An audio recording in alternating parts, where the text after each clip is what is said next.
পাপ বাপকেও ছাড়ে না। বর্তমান সময়ে এর বড় প্রমাণ আমেরিকার লস অ্যাঞ্জেলেস শহর। পৃথিবীতে বেশ কয়েকটি পাপের শহরের মধ্যে লস অ্যাঞ্জেলেস অন্যতম।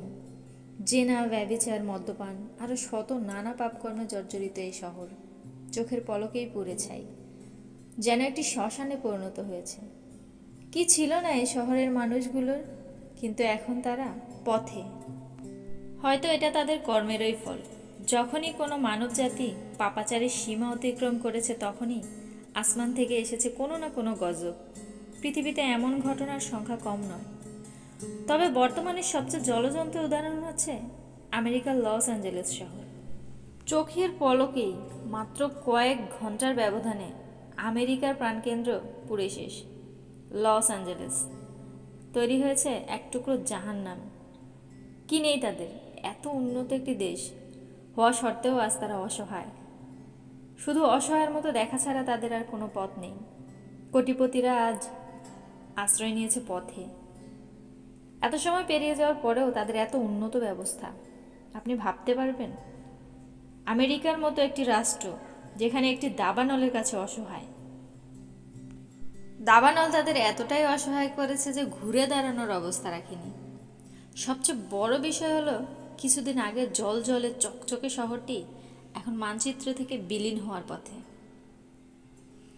মানুষ সৃষ্টির সেরা জীব, তারা যখন ভুলে যায় যে তাদের রবকে, পাপাচারে ব্যভিচারে নিজেদের যখন ডুবিয়ে রাখে, তখন আল্লাহ তাআলা তাদের ওপর এমনই গজব আযাব পাঠায়।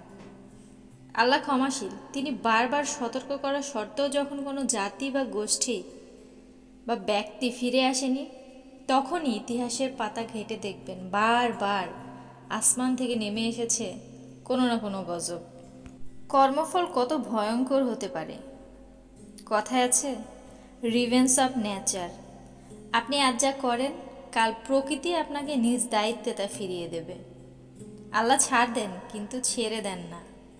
গাজায় ইসরায়েলি হামলা যখন দিশেহারা, মৃত্যুর মিছিলে যখন দিশেহারা, তখন এই আমেরিকাই ইসরায়েলের শক্তি বৃদ্ধি করার জন্য মিলিয়ন মিলিয়ন ডলার এবং আধুনিক অস্ত্র দিয়ে আরও শক্তিশালী করেছে।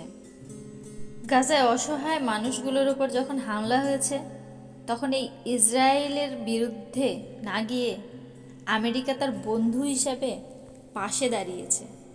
কতটা অমানবিক হলে জাতি এমন রূপ দেখতে পারে। অথচ আজ দেখো, একটি দাবানলের কাছে কতটা অসহায়, আর পুরো পৃথিবী হয়তো তাকিয়ে দেখছে।